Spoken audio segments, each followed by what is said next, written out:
બનાસકાંઠા પહોંચી ઈવીએમ ખોટકાયના દાતાના ધારાસભ્યએ આરોપ લગાવ્યા છે। અમીરગઢ તાલુકાનું ગાંગુ ગામ છે, કાંતિ ખરાડીનું વતન। વહેલી સવારે 20 મિનિટ સુધી ઈવીએમ બંધ રહ્યું હોવાનો દાવો છે।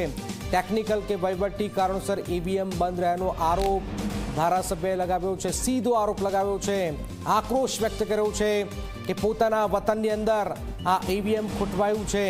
તાલુકાનું ગાંગુ ગામ છે, કાંતિ ખરાડીનું વતન છે। વહેલી સવારે 20 મિનિટ ઈવીએમ બંધ રહ્યું હોવાનો દાવો છે।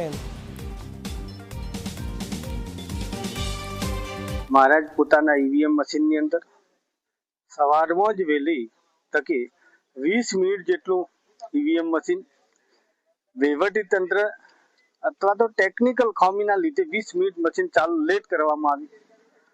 એના પછી અત્યારે ચાલુ થયું છે। અહીંયા મતદારો પણ 20 મિનિટ સુધી અટવાઈને બેઠા હતા। એના પછી 20 મિનિટ પછી પાછું અત્યારે ઈવીએમ ચાલુ કરી છે અને એમના મતદાનનો ઉપયોગ કરી રહ્યા છે।